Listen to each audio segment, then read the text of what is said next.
नमस्ते साथीहरु, तपाईहरुलाई स्वागत छ। आजको भिडियोमा चाहिँ हामी हाम्रो WhatsAppमा रिसिभ भएको डकुमेन्टहरुलाई चाहिँ कम्प्युटरबाट हामी कसरी एक्सेस गर्न सक्छौं र त्यसलाई हामी चाहिँ प्रिन्ट गर्न सक्छौं अथवा डाउनलोड गरेर हामी कसरी चाहिँ कम्प्युटरमा सेभ गरेर राख्न सक्छौं भनेर हेर्न जाँदै छौं। भिडियोलाई अन्तिमसम्म हेर्नु होला। त्यसको लागि चाहिँ तपाईले Google Chrome खोल्नुस् र त्यसपछि यहाँ गएर हामीले चाहिँ WhatsApp को वेबसाइटमा जान्छौं।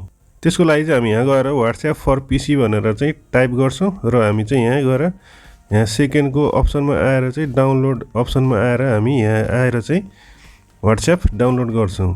अब यहाँ डाउनलोड फर विन्डोज भनेको छ र यहाँ डाउनलोड फर विन्डोज भनेको छ। हामी डाउनलोड फर विन्डोजमा ट्याप गर्छौं। डाउनलोड गरेर तपाईले इन्स्टल गरिसकेपछि तपाईको WhatsApp खोल्दाखेरि चाहिँ यस्तो खालको QR कोड देखाउँछ कम्प्युटरमा।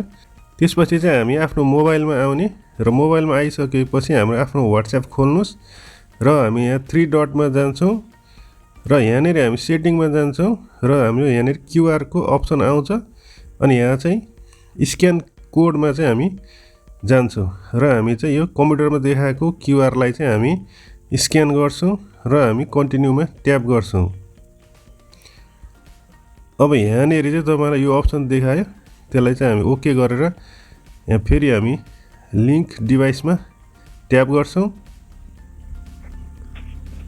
अब यहाँनेर तपाईको चाहिँ मोबाइलको लक खोल्न भनिरहेछ। यहाँ हामी चाहिँ मोबाइलको लक खोल्छौं।